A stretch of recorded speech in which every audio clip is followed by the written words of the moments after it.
Perhatian, konten ini mengandung konsep esensi ilahiyah yang membutuhkan aspek pemahaman mendalam, yang kemungkinan hanya dapat diakses dengan keterbukaan hati dan pikiran, untuk mencapai tingkat pencerahan dan kesadaran yang lebih tinggi.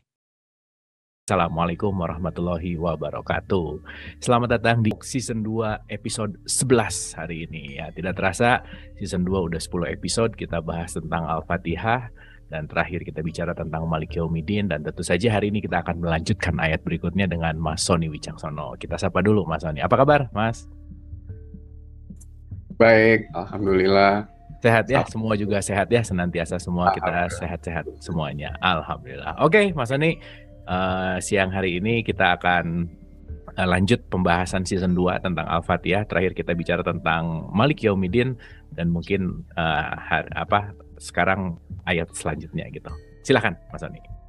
Ya, terima kasih. Assalamualaikum warahmatullahi wabarakatuh. Waalaikumsalam. Ya, buat kita semua yang mendengarkan, melihat kita pada kesempatan kali ini. Kita melanjutkan ayat yang selanjutnya di Al-Fatihah. Ayat selanjutnya itu kan setelah Malik Yaumiddin kan Iyyaka na'budu wa iyyaka nasta'in, ya kan? Nah, Iyyaka na'budu itu artinya hanya kepada Engkaulah kami menyembah, ya. Budu itu kan artinya menyembah, mengabdi, beribadah. Itu arti dari Iyyaka na'budu. Makanya kan di surat 51 ayat 57 kan dibilangnya wa ma khalaqtul jinna wal insa illa liya'budun, gitu kan. Dan tidak kuciptakan jin dan manusia kecuali untuk menyembah kepadaku, atau mengabdi kepadaku, gitu. Kita bahas itu dulu ya. Jadi arti dari menyembah, mengabdi itu ya harus kan menyembah ya. Jadi harus ada yang dipersembahkan kan. Karena kadang-kadang kita menyembah itu konsepnya macam-macam ya. Tapi menyembah itu sebenarnya mempersembahkan sesuatu gitu. Nah, jadi mempersembahkan apa? Ya apa saja gitu. Misalnya sebagai contoh 51 ayat 56 ya. Maaf ya, tadi 51 ayat 56 ya. Inna nahnu nazzalna wa ma khalaqtul jinna wal insa illa liya'budun. Jadi apa saja dipersembahkan. Jadi baik hidupnya, baik aktivitasnya, baik segala-galanya gitu dipersembahkan kepada Allah ya, kepada Tuhan yang Maha Esa gitu. Nah, jadi misalnya sebagai contoh, saya lagi duduk di sini bersama Kang Abu, kita lagi membahas sesuatu, kegiatan ini kita persembahkan kepada siapa gitu kan. Nah, kalau misalnya kita lihat di orang menang Oscar kan biasanya dia ke stage lalu dibilang ini saya dedikasikan kepada siapa, kepada ibu, anak, atau direktur segala macam. Nah, ini kegiatan ini mau kita dedikasikan kepada siapa gitu. Jadi artinya kegiatan ini mau dipersembahkan kepada siapa. Misalnya saya lagi bangun tidur hari ini, maka hari ini mau saya persembahkan kepada siapa kegiatannya semuanya. Mungkin kegiatannya tuh terlihat sederhana ya. Jadi misalnya ibu-ibu memasak, membersihkan rumah, lalu bapak-bapak misalnya nanam sesuatu di kebun gitu ya, atau ngerjain apa gitu, atau misalnya apapun gitu, nulis buku atau mau baca buku atau apapun kegiatan itu jangan dilihat dari besar kecilnya, tetapi apakah setiap kegiatan yang kita lakukan sejak bangun tidur sampai tidur lagi, termasuk tidurnya pun itu, maka disebut hidupnya matinya apapun itu mau dipersembahkan kepada siapa. Kadang-kadang kita menjalani itu saja tanpa bermaksud mempersembahkannya kepada Allah gitu ya. Nah, jadi kadang-kadang sholat kita aja kita nggak jelas mempersembahkannya kepada siapa. Jadi ada orang yang sedang fisiknya menyembah Allah, tapi kegiatannya itu tidak dimaksudkan untuk dipersembahkan kepada Allah gitu. Jadi itu namanya ibadah. Ibadah itu artinya juga abudu itu ya, jadi menyembah, beribadah itu sama ya. Jadi beribadah itu artinya mempersembahkan apa yang dilakukan hanya kepada Allah. Nah, apakah Allah itu zat yang punya kepentingan gitu ya, punya vested interest untuk kita semua tuh mempersembahkan kegiatan kita dari apapun ya sampai yang sekecil-kecilnya kepada Allah? Ya enggak gitu. Jadi nggak ada kepentingan apapun dari Allah gitu untuk kita mempersembahkan apa enggak buat Allah sih sama aja. Tapi begini, ketika kita mempersembahkan kegiatan apa yang kita lakukan itu hanya kepada Allah, maka hati, pikiran, segala macam yang ada di diri kita tuh fokus atau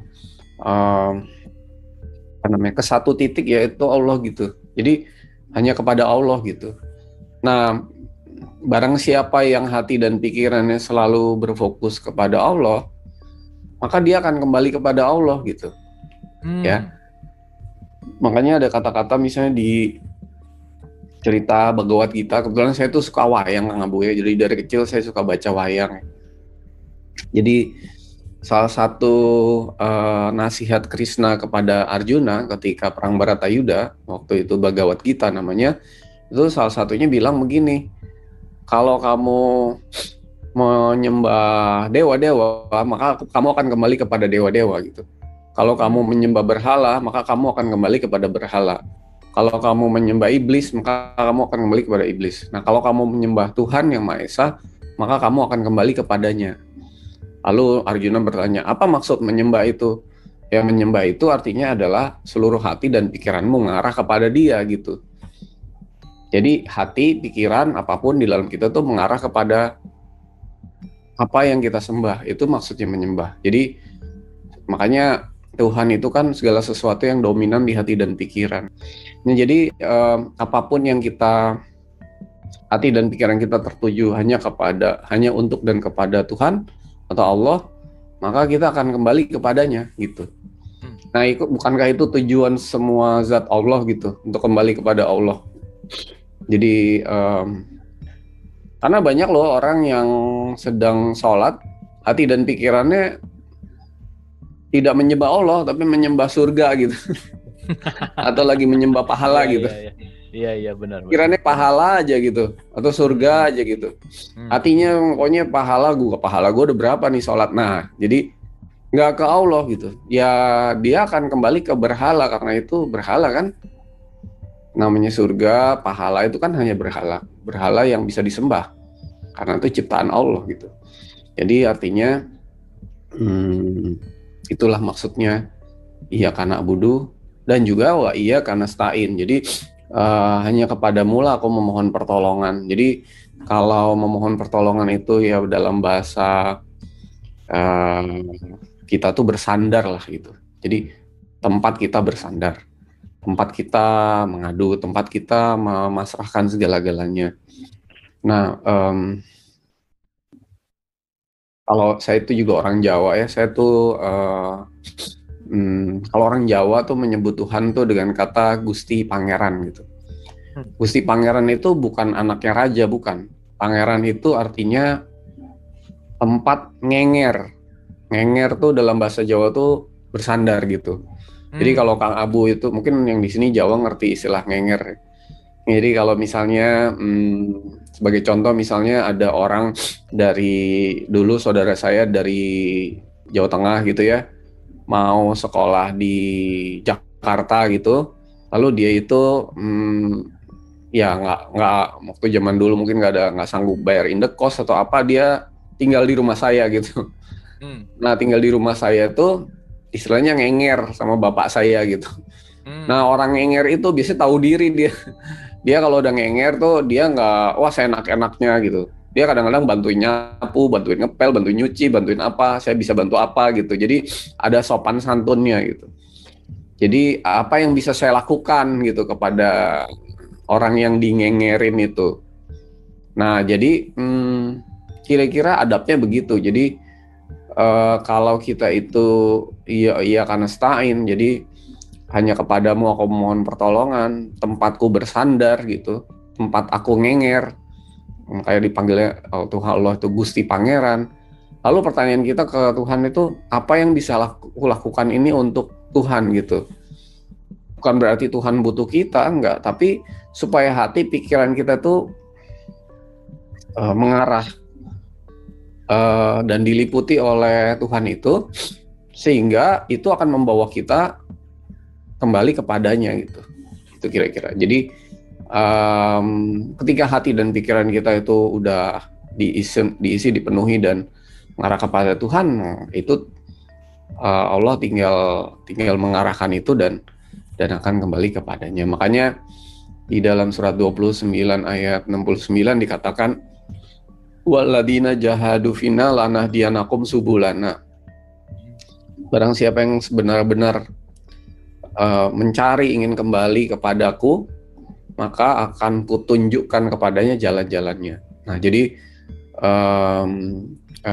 seberapa pertanyaannya kita itu sadar atau kita itu bersungguh-sungguh untuk memang tujuan hidup saya ini mau kembali kepada sumber saya, diri saya sejati, yaitu Allah yang Maha Kuasa gitu. Jadi Allah Subhanahu Wa Taala. Jadi seberapa itu?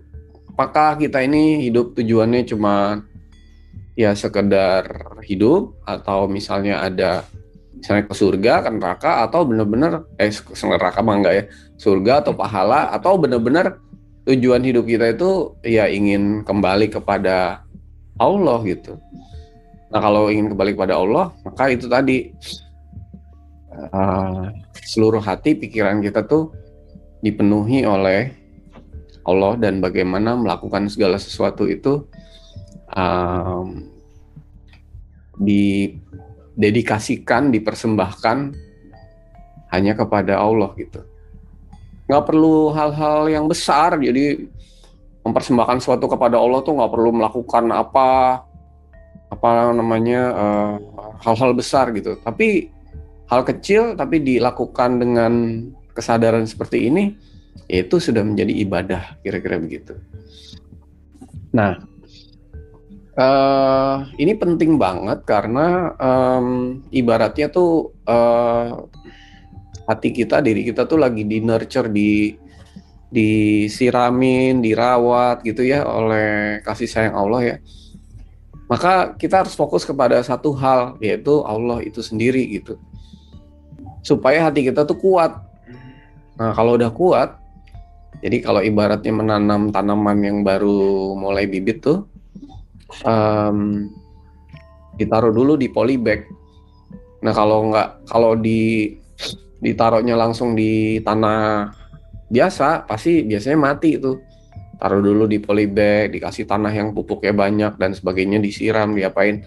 Nah, lalu begitu udah kuat, baru bisa ditaruh di tanah biasa. Nah, begitu juga dengan hati kita.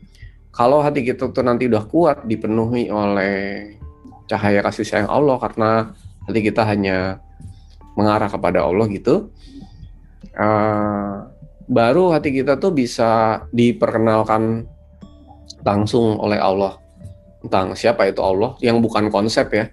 Karena selama ini apa yang diajarkan, apa yang dibaca itu kan sekedar story, sekedar cerita sebenarnya, belum dialami betul-betul kan. Nah, jadi perlu dialami pengalaman.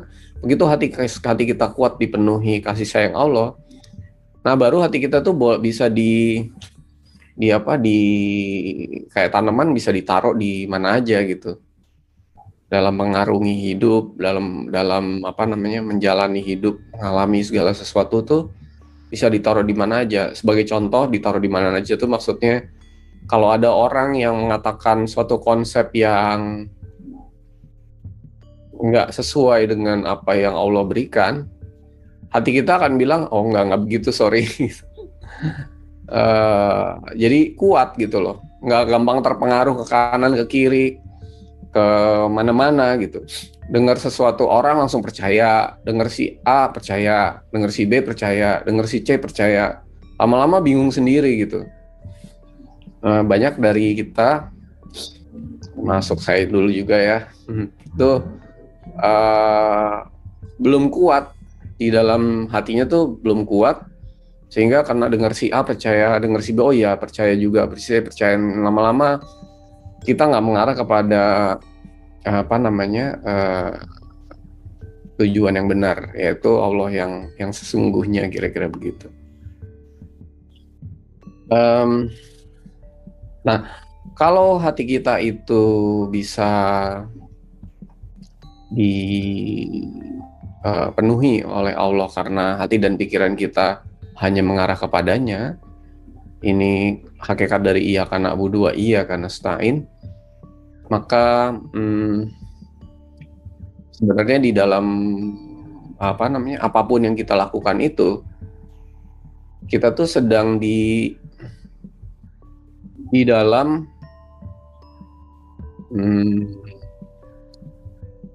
di dalam skenarionya Allah gitu, di dalam pengaturannya Allah gitu. Jadi kalau ibaratnya wayang itu ada dalang yang gerakin gitu. Jadi nggak bergerak sendiri gitu, sendiri mau sendiri, kira-kira begitu. Jadi misalnya hari ini saya mesti ngapain ya, habis itu ngapain ya. Nah, jadi ada Allah yang membimbing, menuntun selalu gitu. Karena memang hati kita hanya mengarah kepada Allah itu. Jadi sebelum kita kembali kepada Allah, dan ya tandanya kita belum kembali itu ya tandanya kita masih hidup sekarang. Kalau kita udah nggak hidup di sini, berarti kita udah kembali. Jadi mungkin ada orang yang merasa enggak, saya udah kembali kepada Allah gitu. Ya kalau kembali kenapa masih hidup di sini gitu? Berarti kan masih perlu belajar. Nah, salah satu syarat penting untuk bisa, atau salah satu milestone, tahapan penting untuk bisa mencapai kesadaran akhirnya kembali itu adalah hati pikiran mengarah, fokus mengarah pada Allah. Segala sesuatu yang dilakukan adalah suatu persembahan yang indah kepada Tuhan, pada Allah, sehingga semuanya menjadi bernilai ibadah dan bersandar kepada Allah dengan seutuh-utuhnya gitu. Mungkin itu, Kang Abu. Ya, saya ulangin sedikit lagi. Sebenarnya kalau itu dilakukan, sebenarnya bernapas aja itu bisa jadi ibadah gitu, kira-kira begitu. Lihat, bernapas, segala macam itu bisa jadi ibadah loh. Ibadah tuh nggak perlu hanya ritual, sholat, nggak cuman itu gitu. Tapi apapun tuh bisa bernilai ibadah kalau kita bisa memahami konsep iyyaka na'budu wa iyyaka nasta'in. Itu Kang Abu, pembukaannya.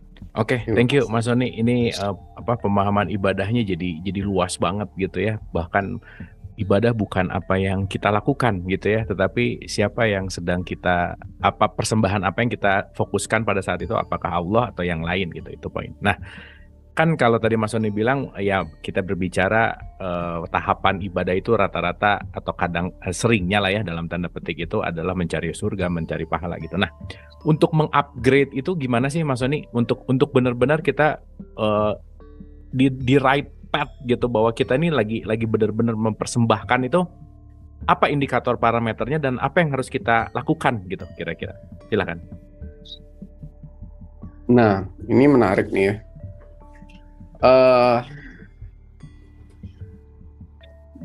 Allah itu Tuhan yang ada di mana-mana kan Kang Wu ya, betul nggak? Ada di mana-mana kan? Dimanapun kita berada, ya kan? Ya. Bahkan nggak ada kita pun ada Allah, kira-kira gitu. Ya kan? Jadi kalau dibilang Allah itu begitu, maka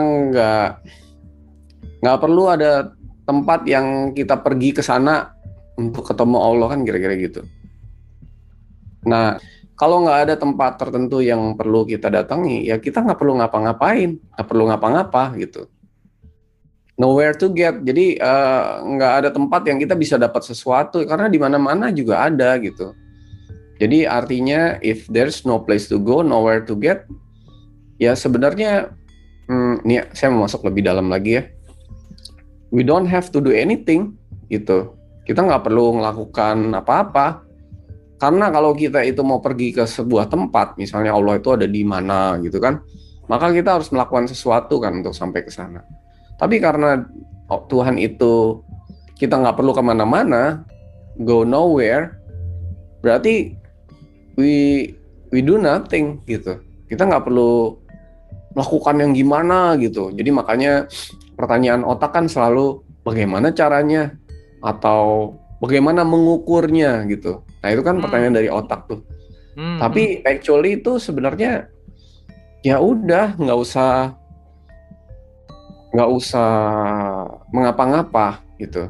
Nah ini the biggest mystery in the universe. Oke. Karena gini, karena pasti otak manusia tuh pengen berbuat sesuatu untuk mencapai sesuatu gitu. Jadi dia pengen kemana untuk dapat sesuatu, dia pengen berusaha untuk mendapat sesuatu, termasuk Tuhan. Padahal Tuhan Allah itu nggak ada tempat dimanapun yang nggak ada Allah kan. Berarti ya udah nggak perlu berpikir untuk gimana ya caranya, bagaimana level-levelnya, apakah saya udah sampai di sana? Ya sudah sampai di sana gitu. Karena di sini pun ada Allah, ada Tuhan gitu. Tinggal kesadaran yang dirubah gitu. Jadi we don't have to try to get somewhere atau to go somewhere we have to do something gitu. Benar-benar seperti itu. Ya itulah hakikatnya begitu. Makanya saya bilang satu-satunya cara, the one and only way itu adalah meditasi. Sehingga kita bisa bersikap meditatif setiap saat gitu. Nah dengan itu maka kita bisa menemukan itu semua. Tapi bukan berarti tidak mengapa-ngapa tuh cuman diem begitu ya. Ini kayak suka saya bilang nih kayak misalnya mouse gitu ya, mouse komputer gitu. Ini kan sebenarnya mouse komputer nih kan diem aja, nggak mengapa-ngapa, tapi dia bisa pindah dari sini ke sini gitu, ya kan? Nih ke tangan saya gini kan pindah. Tapi kan dia sendiri nggak ngapa-ngapa sebenarnya. Ketika dia pindah dari lengan ke tangan, tapak tangan begini, ini kan nggak bergerak tapi dipindahkan. Dia nggak sibuk ngapa-ngapa, tapi dia berpindah karena dipindahkan. Nah kira-kira begitu. Jadi semuanya itu. Jadi kalau di istilah di Bhagavad Gita itu dibilang kamu bekerja, tapi sebenarnya kamu tidak bekerja gitu. Gimana ya caranya? Jadi kamu melakukan sesuatu, tapi karena seluruh hati pikiranmu tuh mengarah kepada Tuhan, sehingga Tuhan bantu kita dalam segala hal. Kita tuh seperti bahagia yang pernah nggak sih ngelakuin pekerjaan yang membahagiakan sehingga kita nggak kenal capek gitu. Yes. Karena kita bahagia banget gitu, melakukannya, sehingga kayak kita tuh nggak kerja gitu. Kayaknya misalnya apa ya, paling gampang mungkin lagi berbagi gitu, lagi melakukan kegiatan yang berbagi gitu. Kerja bangun jam 4 pagi, subuh udah mulai masak, mulai apa segala macem, nanti jam 12 bagi-bagi sesuatu, lalu kemudian tiba-tiba udah malam gitu. Terus kita ngerasa, kok saya nggak capek ya ngelakuin ini gitu. Karena kita benar-benar bahagia melakukan itu bukan untuk saya gitu.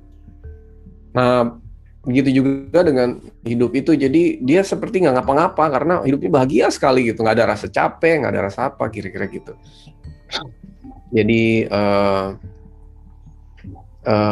ya itu gitu. Jadi mungkin diniatkan dulu bahwa hati dan pikiran mengarah kepada Allah, lalu kemudian meditasi, sehingga setiap saat bisa meditatif dalam melakukan apapun gitu, maka kita akan bertemu lah dengan Tuhan yang sejati itu, kira-kira begitu. Oke. Thank you Mas Sony, terima kasih. Nah Itu tadi kita dapat apa ya? Kita dapat kesadaran bahwa nggak ngapa-ngapain dan tidak mengapa-ngapa gitu ya. Ya kata Bhagavad Gita bahwa kamu kerja tapi kamu nggak kerja juga gitu. Nah itu juga mungkin state di mana kita sadari bahwa ya tadi Mas Sony nyontoin pindahin mouse tuh jadi kebayang bahwa seberapa sadar sih apa yang kita lakukan itu sebetulnya yang menggerakkan itu adalah Tuhan itu sendiri gitu, Allah itu sendiri gitu, bahwa kita adalah wayang kan gitu kira-kira. Nah mungkin state meditatif itu yang penting untuk kita selalu hadirkan dalam hidup gitu ya kira-kira supaya ya state-nya tetap beribadah itu sendiri gitu. Nah selanjutnya ketika tadi bicara tentang hanya kepada Engkaulah kami sembah gitu ya, iya karena budu tadi. Kalimat berikutnya kan gini Mas Sony, hanya kepada Engkaulah kami meminta pertolongan gitu, meminta pertolongan. Nah, boleh agak dijelasin nggak Mas Sony? Meminta pertolongan di sini tuh maksudnya gimana sih? Silakan. Sebenarnya nah gini ya, segala sesuatu seperti pertolongan itu, apakah Tuhan perlu diminta untuk diberikan? Gitu pertanyaan kan. Nah, yes. Jadi misalnya pertolongan, bantuan, bimbingan itu apakah sesuatu yang Tuhan baru beli kalau kita minta? Atau sesuatu yang sudah diberi sebelum kita minta? Lebih benar yang mana? Yang udah dipersiapkan, udah dikasih sebelum, udah semua udah ada kayaknya sih. Iya, jadi segala sesuatu pertolongan, bantuan, bimbingan itu sudah diberikan kepada kita sebelum kita meminta gitu. Nah, tetapi emang kita tidak mau menerima, itu masalahnya kan. Sehingga sebenarnya meminta pertolongan itu cuman seperti gesture gitu. Bahwa saya bersedia menerima apa yang sudah diberikan oleh Allah itu, apa yang sudah disediakan, apa yang sudah dipenuhi semuanya gitu loh. Jadi hanya sebagai gesture, sebagai ekspresi dari bahwa saya bersedia menerima pertolongan dari Allah, bantuan, bimbingan apapun gitu. Dan makanya kalau kita udah bersandar, makanya kalau di surat Al-Ikhlas kan Allahus Somad, Allah itu tempat bergantung, bersandar segala-galanya gitu. Jadi ketika kita udah bersandar, ya kita hanya menyadarkan diri kepada Allah. Nah, Allah di sini sebenarnya Allah itu kan punya sistem juga, kira-kira begitu. Makanya Qul huwallahu ahad, Allah ahad itu di situ bukan berarti tunggal entitas gitu, karena tapi ahad itu artinya satu kesatuan dengan sistemnya, dengan hukumnya, dengan perangkatnya, dengan ciptaannya, semua itu namanya ahad, jadi satu kesatuan gitu. Nah jadi ketika kita misalnya bersandar kepada Allah, maka kita tuh akan diberikan pemahaman, apalagi meditasi gitu ya, pemahaman tentang aturan-aturannya, sistemnya, dan sebagainya. Sebagai contoh begini, kalau bahasa Inggrisnya itu what goes around comes around. Apa yang kita perbuat akan kembali ke kita lagi. Seperti melempar di Australia itu kalau dilempar kembali lagi tuh bumerang. Nah, jadi kayak melempar bumerang aja, dilempar sana pasti baliknya ke kita sendiri gitu. Nah, yang lempar batu ke atas langit pasti baliknya ke kita lagi gitu. Saya cerita sedikit ya Kang Abu ya. Ya. Jadi suatu hari ini di suatu kerajaan gitu, ada raja yang sangat terkenal, tapi sebenarnya perdana menterinya tuh lebih terkenal lagi gitu loh. Karena perdana menterinya ini yang sebenarnya otaknya kerajaan itu, yang sangat bijaksana, sangat hebat, sangat pinter dan sebagainya gitu. Nah, raja suatu hari agak khawatir bahwa popularitas perdana menteri ini lebih dari rajanya, kira-kira gitu. Nah, kemudian dia ingin mempermalukan perdana menterinya itu di depan rakyatnya gitu. Jadi suatu hari itu dikumpulin semua rakyatnya di hall besar begitu. Lalu begitu udah pada kumpul semua, menteri-menteri di belakangnya udah kumpul semua. Lalu pas rajanya ngomong, raja memanggil perdana menteri yang terkenal itu, yang hebat itu. Begitu sampai langsung ditampar Perdana Menterinya tanpa ditanya apa-apa, ditampar gitu bolak-balik, pak gitu, di depan semua rakyat, hanya untuk mempermalukan dia gitu. Lalu Perdana Menteri ini kan pinter kan, lalu pinter dia akhirnya nggak duduk, dia memanggil Menteri Pertahanan. Menteri Pertahanan dipanggil depan dia, Menteri Pertahanan digampar juga bolak-balik. Menteri Pertahanannya bingung gitu, loh ini saya salah apa gitu, loh jangan-jangan nih berantai gitu. Akhirnya dipanggil Menteri Luar Negeri kan, Menteri Pertahanan panggil Menteri Luar Negeri, digampar juga bolak-balik. Itu akhirnya berentet gitu, kayak berantai gitu. Nah akhirnya meetingnya selesai, dibubarkan. Lalu tujuannya raja cuma mau mempermalukan Perdana Menteri itu kan, lalu dia keluar. Dan 3 hari kemudian, waktu raja itu baru pulang dari kerja, dari istana ke kamarnya gitu kan, sampai di kamarnya di depan permaisurinya dan para pembantunya begitu masuk kamar, dia langsung digampar sama si permaisurinya, si raja ini tanpa tahu apa-apa gitu, bolak-balik kencang banget gamparnya gitu kan. Dia bilang, loh kok kamu gampar saya, ada apa gitu. Terus permaisurinya bilang gini, loh kamu nggak tahu bahwa dalam 4 hari ini di negara ini, di kerajaan ini ada game gampar-menggampar. Jadi kamu digampar orang, tapi kamu nggak boleh gampar dia balik, kamu harus cari orang lain yang bisa kamu gampar, kira-kira gitu.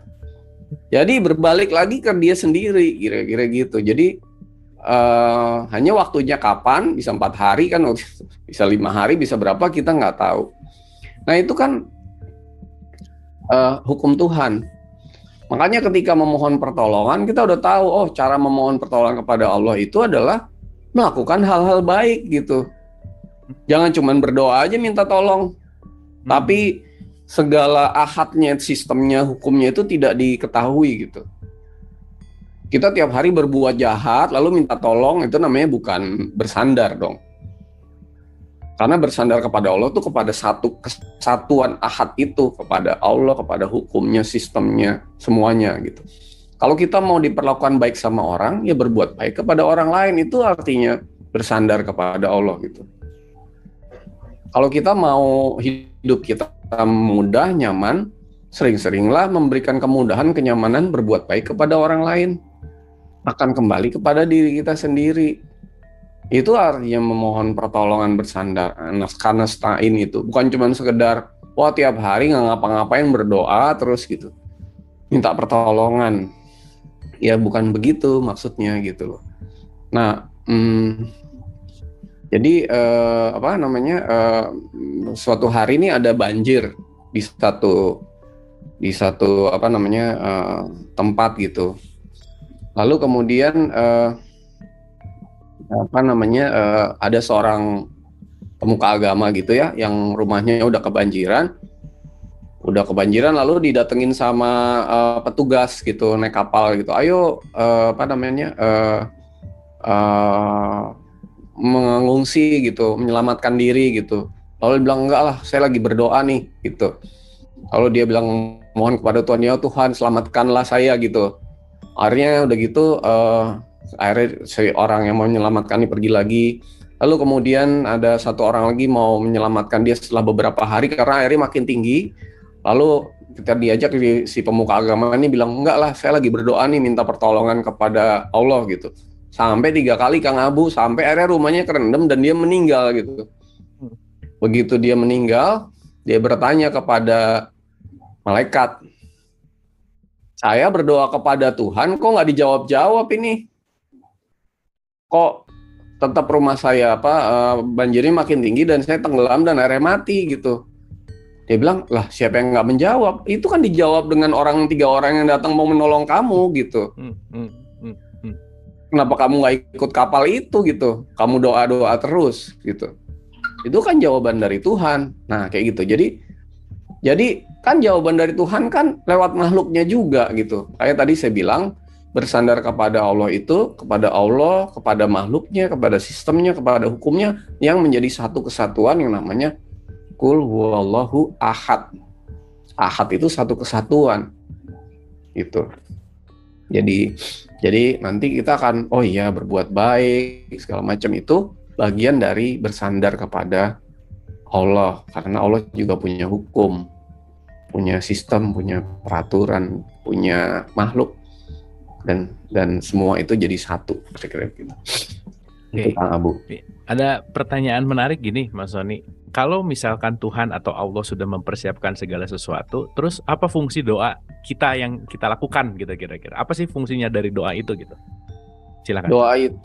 Doa itu adalah secara hakikat adalah saat-saat dimana kita nggak sibuk dengan kemauan kita, membiarkan kehendak Allah lah yang terjadi gitu. Jadi saat-saat kita mendengarkan kehendak Allah itulah doa. Nah, jadi kalau ada orang yang berdoa, ada orang yang sibuk berdoa gitu.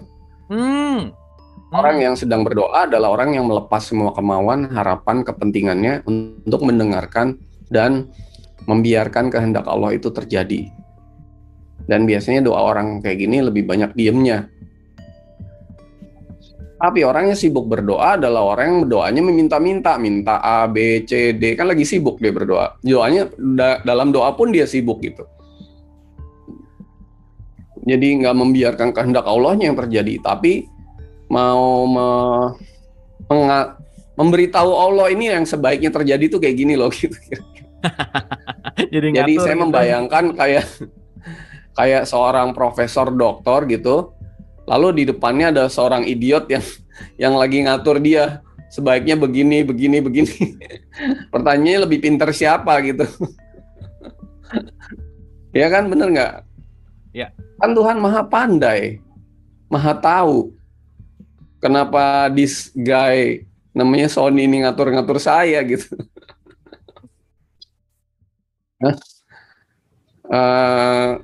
Ya begitulah kita kalau berdoa. Kita nggak sedang berdoa, itu namanya sedang sibuk berdoa. Sibuk berdoa dan berdoa itu beda gitu. Berdoa yang benar adalah duduk diam, mendengarkan Tuhan, dan apapun yang Tuhan kehendaki terjadilah kehendakmu dengan seutuh-utuhnya. Kalau Tuhan mau bimbing atau Allah mau bimbing saya dalam berdoa, apa kata-kata yang saya ucapkan itu adalah keluar dari hati atau zat Tuhan di dalam hati kita yang berasal dari bimbingan dari Allah itu sendiri. Jadi makanya di dalam doa itu sebaiknya kata-katanya adalah, ya Allah, bantulah aku dalam memasrahkan seluruh hati, pikiran, diri, semuanya ini untuk kupasrahkan kepadamu, untuk kau pergunakan dalam berdoa kepadamu gitu.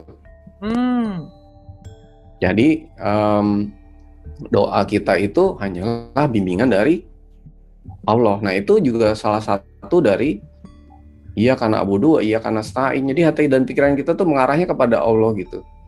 Kalau dalam berdoa kita sibuk, hati dan pikiran kita tuh mengarah kepada keinginan-keinginan kita, benar nggak? Yes. Dalam berdoa itu apapun bisa, keinginannya tuh bisa yang paling aneh tuh maksudnya, atau yang paling tipis, yang paling kayaknya bener banget gitu. Misalnya sebagai contoh, kayaknya kemauan, keinginan kelihatan baik gitu. Tapi tetap aja tuh berasal dari dirinya kan. Nah jadi begitu. Doa itu saat-saat dimana kita nggak sibuk dan mendengarkan, membiarkan kehendak Allah yang terjadi. Gitu. Dan membiarkannya jangan mengarahkan gitu. Ya Allah, biarlah kehendakmu terjadi, tapi kayaknya bagusnya begini ya gitu. Saya sih ngatur juga tuh ya itu. Jadi doa tuh banyak maksa. Anyway, ini relate juga Mas Sony karena nyambung mungkin karena ya hanya kepada Engkau kami sembah. Pertolongan ini kan kayak memohon dan berdoa gitu. Kalau justru hanya bisa diam dan tidak bisa bicara, kadang keluar air mata nih, ada pertanyaan Mas Sony. Apakah itu the real doa? Nah, salah satunya ada rasa haru atau dalam tanda petik ya mungkin keluar air mata tuh ada rasa gimana gitu. Apakah itu salah satu indikator parameter lah gitu kira-kira? Silakan Mas Sony. Iya, jadi doa yang bagus itu doa yang hatinya terhubung.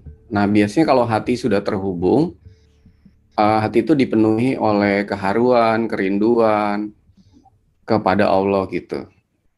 Nah, sebenarnya kan kita kan cukup mengatakan ya Allah gitu ya Allah gitu. Nah, ya Allah itu bukan memanggil Allah juga sih sebenarnya, karena Allah kan kalau memanggil apalagi pakai toa kenceng-kenceng itu kan kelihatannya Allah itu nggak denger gitu ya. Nah, ya Allah itu sebenarnya iya Allah. Iya itu artinya iya gitu. Iya, iya. Jadi apapun yang Allah berikan tuh iya, iya, iya gitu. Jadi ya mungkin itu bahasa Indonesianya begitu kira-kira ya. Tapi meskipun aslinya bahasa Arab ya, tapi iya tuh ya iya gitu. Jadi apapun yang Allah kehendaki itu pasti yang terbaik lah gitu. Kira-kira begitu. Nah, tapi ini tahapan yang rada lebih dalam ya. Jadi banyak orang yang masih berdoanya yang banyak kemauannya. Ya nggak apa-apa juga. Jangan disalahin ya Kang Abu ya. Maksudnya itu punya tahapan proses sendiri. Makanya semakin kita pasrah, semakin kita berserah tuh, kita makin percaya bahwa Allah itu, ya itu tadi kata-kata Allah Maha Tahu tuh bener-bener nggak cuman di bibir aja gitu, tapi bener-bener sampai ke kesadaran, sampai ke dalam ungkapan di dalam doa itu. Jadi sebenarnya Allah tuh udah tahu lah. Kita belum minta aja Allah udah tahu gitu, ya kan? Nah jadi kenapa perlu berdoa? Karena saat-saat itulah saat-saat kita nggak sibuk dan membiarkan the bounty of life istilahnya, hadiah dari hidup ini, anugerah kehidupan ini diberikan waktu kita berdoa itu. Dan anugerah itu bukan berarti apa materi, ya kan? Materi saja. Tapi yang imateri, yang non fisik itu yang jauh lebih bernilai, kira-kira begitu. Terima kasih Mas Sony. Ini ada kaitan sama sholat nih Mas Sony. Bicara surat dalam Al-Quran, tidak sah sholat kita apabila tidak membaca Al-Fatihah, betulkah? Ini pertanyaannya. Dan apakah boleh bisa seseorang menggugurkan salah satu surat di dalam Al-Quran? Ya, dalam artian sholat itu kan bacaan utamanya Al-Fatihah. Mungkin bisa dijelasin secara relationnya atau hakikatnya gitu Mas Sony. Silahkan. Iya, sebagaimana sudah dibahas di season sebelum di sebelumnya, bahwa sholat itu kan berasal dari kata silat. Silat itu artinya terhubung, dan kita nggak bisa menghubungkan pikiran lewat kepada Allah itu dengan pikiran, tapi dengan hati. Nah, hati kebanyakan dari kita itu adalah belum terbuka atau masih tertutup. Nah, makanya sholat itu adalah sebenarnya adalah satu cara untuk kita membuka hati kepada Allah. Dengan hati terbuka, maka bisa terhubung, bisa sholat. Step berikutnya itu kan sholat tuh setiap waktu kan, bukan cuma 5 waktu gitu. Makanya di surat 70 dibilangnya as-sholatun daimun, sholat terus menerus. Tapi bagaimana mau artinya terhubung terus menerus, hati pikirannya itu tadi terhubung terus menerus kepada Allah. Tapi bagaimana mau terhubung terus menerus kalau belum terbuka, masih perlu dibuka oleh Allah melalui kasih sayangnya. Nah jadi sholat itu membuka hati. Nah makanya harus membaca surat Al-Fatihah. Surat Al-Fatihah itu hakikatnya surat pembukaan. Membuka. Arti Al-Fatihah itu membuka. Tapi hakikatnya bukan membuka buku yang tertulis, tapi membuka buku yang tidak tertulis. Membuka kitab yang tidak tertulis, yang ada di dalam hati kita. Jadi, sholat itu yang wajib, makanya membacanya Al-Fatihah. Karena hakikatnya adalah sedang membuka hati kita, atau membiarkan Allah melalui kasih sayangnya membuka hati kita. Nah gitu, jadi makanya pas sholat baca Al-Fatihah, sentuhnya hati gini kan. Sentuh hatinya, lalu khusyuk, tumaknina. Khusyuk kan, tumaknina santai. Khusyuk tuh benar-benar sangat-sangat santai kan, udah pernah kita bahas ya sebelumnya. Santai, lalu santai, mungkin boleh tersenyum gitu kan ke hatinya. Nah dengan begitu maka hati kita tuh rileks, santai, apalagi bisa tenang, damai, bahagia gitu ya. Dan membaca surat Al-Fatihah itu akan membiarkan kasih sayang Allah membuka hati. Jadi bacaan sholat yang wajib, kenapa Al-Fatihah di surat 1587 dikatakan 7 ayat yang diulang-ulang, karena itu sebelum kita bisa sholat sepanjang waktu, hatinya harus dibuka dulu. Membuka hati itu bahasa Arabnya Al-Fatihah gitu. Oke. Thank you Mas Sony, terima kasih. Berikutnya, dalam Al-Fatihah ayat 1-3 kita memahami bahwa Allah adalah pihak ketiga yang sedang dibicarakan atau diperkenalkan. Lalu di ayat 4 Allah berubah posisi menjadi pihak kedua di mana manusia berbicara kepadanya. Bisa dijelaskan keistimewaan dari perubahan posisi Allah yang dipaparkan dalam ayat ini? Ini ada transisi gitu ya, dari talk about jadi talk to gitulah kira-kira Mas Sony. Silakan. Iya, betul. Jadi sebenarnya bukan cuma dari 3 ayat, tapi kan kita bahas sebelumnya yaitu iftitah. Iftitah itu mempersiapkan hati dulu. Kan mempersiapkan hati untuk dipasrahkan, dipersembahkan hatinya kepada Allah. Lalu kemudian kita baca Al-Fatihah yang ada ta'awudz dulu ya. Lalu kemudian ada basmalah, ada hamdalah ya kan. Kemudian Malik Yaumiddin yang terakhir misalnya kan. Jadi semua itu adalah satu rangkaian gitu. Satu rangkaian yang mempersiapkan dulu sampai akhirnya memasrahkan, sampai akhirnya memuji, memasrahkan. Lalu kemudian dengan nama Allah ya, dengan nama Allah tuh artinya di dalam nama tuh kan kemarin kita bahas ada 3, ada perbuatan, ada sifat gitu kan. Ada di dalam nama gitu ya. Lalu kemudian sampai kepada di sini di mana kita sudah mulai memasrahkan segala-galanya itu hanya untuk mempersembahkannya kepada Allah gitu dan bersandar kepada Allah itu. Jadi ini sebuah, kalau boleh dibilang prosesi ya, ini prosesi penyerahan diri hati yang sangat total, yang akhirnya itu memasrahkan segala-galanya atas kita itu. Sehingga dengan memasrahkan itu hati kita, diri kita bisa dibuka gitu, diarahkan, dihubungkan. Karena kita sendiri nggak bisa melakukan itu semua hanya bisa dilakukan oleh kasih sayang Allah gitu. Ini sebuah prosesi gitu. Jadi nggak ujuk-ujuk. Makanya hati itu kayak mesin, harus dipersiapkan dulu, baru akhirnya bisa dipergunakan, kira-kira begitu. Nah, jadi nggak langsung ujuk-ujuk, jadi ada persiapan dulu. Oke. Terima kasih Mas Sony. Dan mungkin karena pertanyaannya saya rasa udah semua, mungkin kita akhiri pakai ini Mas Sony. Mas Sony boleh bimbing kita untuk buka hati gitu kira-kira supaya relate antara apa yang kita kaji dan kita bisa langsung direct experience gitu. Boleh.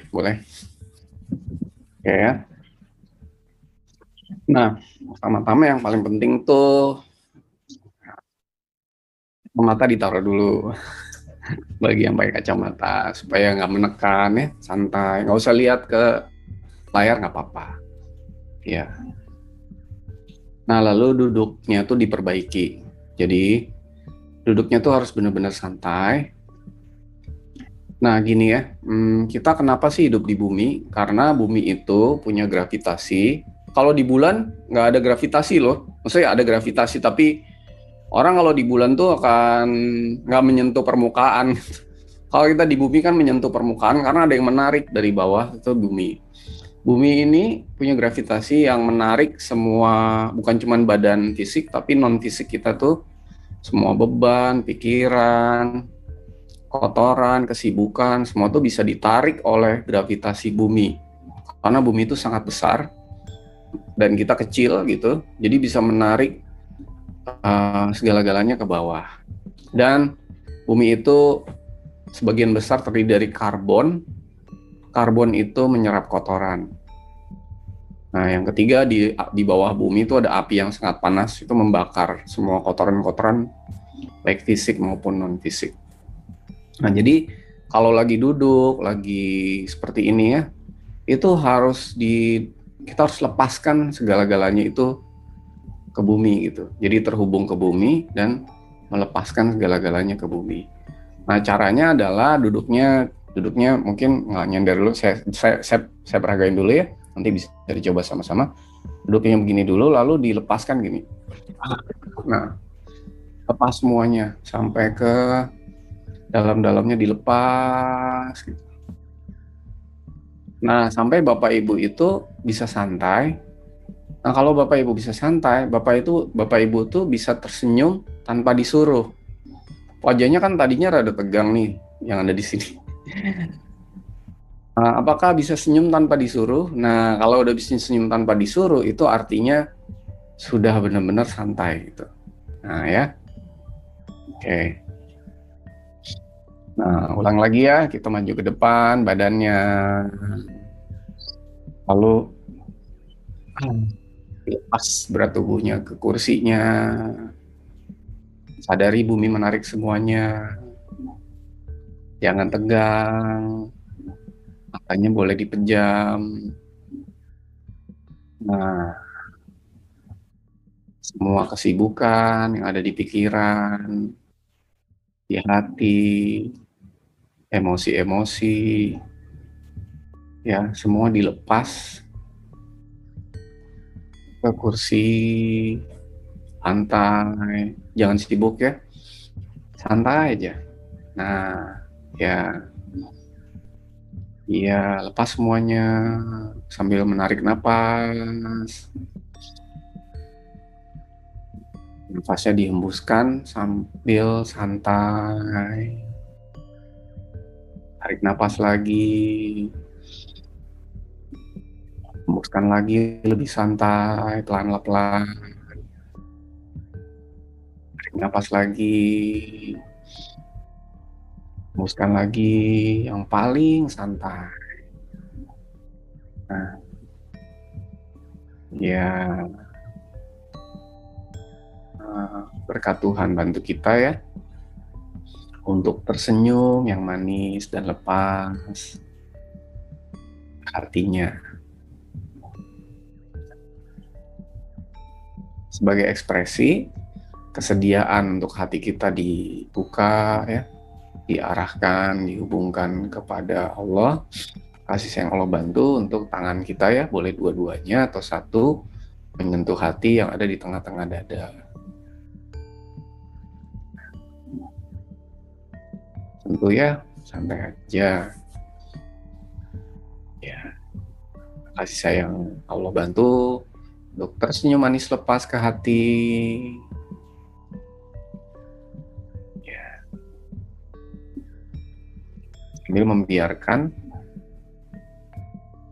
hatinya juga ikut tersenyum. Hati itu bisa ikut tersenyum loh, bukan cuma wajah, hatinya juga bisa. Nah, biar hatinya tersenyum manis lepas ke segala arah. Karena hati nggak kenal dimensi ruang, waktu ya, dan tempat, jadi biarkan hatinya tersenyum kemana-mana. Nah, jadi kombinasi antara berat tubuh dan semua beban-beban dilepas ke bumi, tapi yang kedua juga hatinya dibiarkan untuk lepas, tersenyum manis lepas ke segala arah.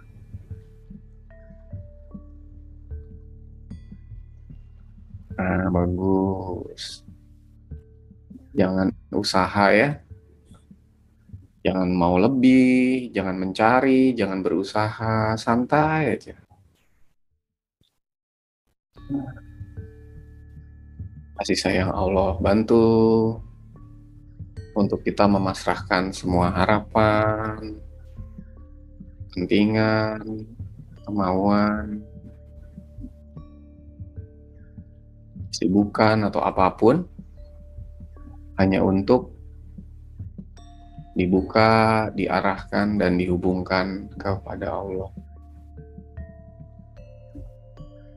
Sampai kasih sayang Allah ya, berkat Allah ya, dapat masuk ke dalam hati kita, memenuhi hati kita dengan kasih sayangnya. Nah, iya. Nah, kita mesti sabar ya. Karena semua ini perlu proses, bukan karena Allah nggak bisa memberi sekaligus, tapi kepasrahan kita lah yang membuat ini perlu bertahap. Ya,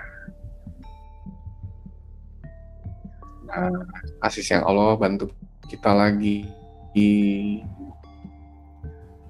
untuk melepas semua kesibukan, harapan, kepentingan, atau apapun untuk seluruh hati, diri kita semuanya hanya mengarah seutuhnya kepada Allah. Nah, untuk merubah semua yang kita lakukan setiap saat, termasuk coba dirasakannya nafasnya ya. Tarik napas, keluarkan lagi. Nah, napas ini pun juga hanya untuk kita persembahkan kepada Allah. Senyum kita pun hanya untuk kita persembahkan untuk dan kepada Allah. Sediaan kita hari ini untuk hati kita dapat dibuka, diarahkan, dihubungkan juga hanya untuk kita persembahkan kepada Allah.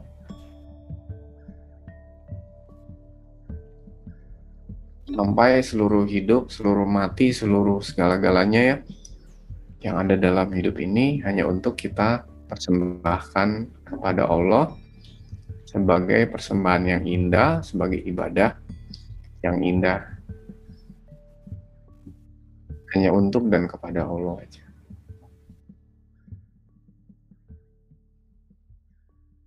Nah, sambil membiarkan berkat Allah ya dan kasih sayangnya membersihkan semua hal yang lain selain daripada Allah.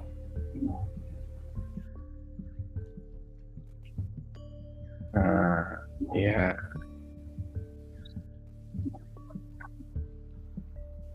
Terus ya biarkan terus-menerus terjadi. Nah, sekarang tangannya boleh ditaruh lagi di pangkuan. Nah, sekarang boleh buka mata, tapi jangan lihat ke komputer ya, lihat lagi sekitar sekelilingnya pelan-pelan, matanya boleh dibuka. Melihat pun hanya untuk kita persembahkan kepada Allah.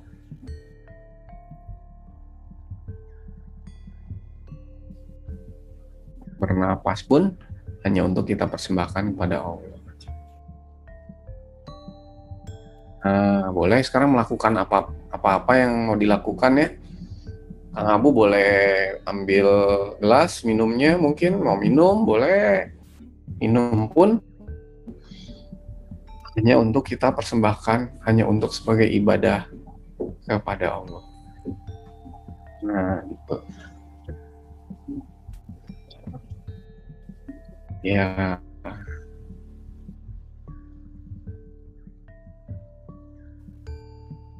Nah, gimana rasanya kan beda ya. Kalau apapun kita hanya persembahkan pada Allah tuh rasanya gimana? Kan kalau semua hati pikiran ini hanya mengarah kepada Allah, iya karena abudu hanya sebagai ibadah yang indah kepada Allah. Ibadah itu artinya persembahan ya. Dan bersandar kepada Allah, kita tuh kayak sebagai makhluk kayak sebutir debu yang sangat kecil tapi menempel di kakinya Allah gitu. Jadi gimana ya? Jadi rasanya tuh wah aman gitu. Apa namanya? Tenang gitu. Ya. Gitu. Jadi merasa bahwa ya kita tuh hanya bagian kecil sekali, speck of dust, setitik debu yang ada jadi bagian dari Allah itu sendiri gitu. Terima kasih jadi Mas bagian Doni. dari Terima kasih banyak luar biasa. Siang hari ini kita banyak sekali mendapatkan sesuatu hal yang esensial gitu. Bahkan Al-Fatihah ini kan diulang-ulang gitu ya, khususnya di sholat 5 waktu gitu. Tetapi ketika ketika diluaskan, ketika diselami lah gitu, ternyata wah itu luar biasa gitu ya, kembali kepada bagaimana kesadaran kita sebagai hamba. So, Mas Sony, final statement mungkin untuk episode Iyyaka na'budu wa iyyaka nasta'in, silakan. Itu tadi saya mau mengulang lagi ya kata-kata di Bhagavad Gita. Siapa yang menyembah dewa-dewa akan kembali kepada dewa-dewa. Siapa yang menyembah berhala akan kembali kepada berhala. Berhala ini bisa apa aja, bisa macam-macam kan. Siapa yang menyembah iblis akan kembali kepada iblis. Siapa yang menyembah Tuhan yang Maha Esa atau siapa yang menyembah Allah akan kembali kepadanya. Menyembah itu artinya adalah menyembah, sembah, ada persembahan. Jadi setiap kegiatan di dalam hidup kita ini kita persembahkan kepada siapa? Kepada Allah, kepada Tuhan yang Maha Esa gitu. Jadi meskipun kegiatannya itu kecil atau aktivitasnya itu sama, tapi nilainya bisa berbeda. Karena yang satu hatinya mengarah kepada apa yang dilakukan, yang satu lagi hanya mengarah kepada Allah. Dan setiap kegiatan atau perbuatan yang dipersembahkan kepada Allah akan membawa kita kembali kepadanya. Jadi kayak kalau mau disebut suatu kesadaran, itu kesadarannya makin bertambah. Kalau mau disebut sebagai perjalanan, maka langkahnya makin mendekat gitu. Nah jadi itu gitu. Jadi nggak usah menunggu hal-hal besar, tapi setiap hal aja. Mulai dari yang kecil dan mulai dari pagi-pagi deh, bangun pagi gitu. Jadi kita bisa betul-betul memaknai Al-Fatihah sholat ini setiap saat kira-kira begitu. Mungkin Kang Abu. Oke, luar biasa. Terima kasih Mas Sony, ini pengingat yang dalam banget ya. Terima kasih, mudah-mudahan bermanfaat. Kita ketemu di episode yang akan datang. Kita akan menuntaskan Al-Fatihah, insya Allah. Mudah-mudahan ini bermanfaat sekali lagi dan tidak hanya menjadi knowledge, tetapi mentransformasikan menuju kepada kesadaran yang lebih baik. So, terima kasih. Mohon maaf lahir dan batin. Wabillahi taufiq wal hidayah. Assalamualaikum warahmatullahi wabarakatuh. Sampai ketemu di episode yang akan datang. Terima kasih.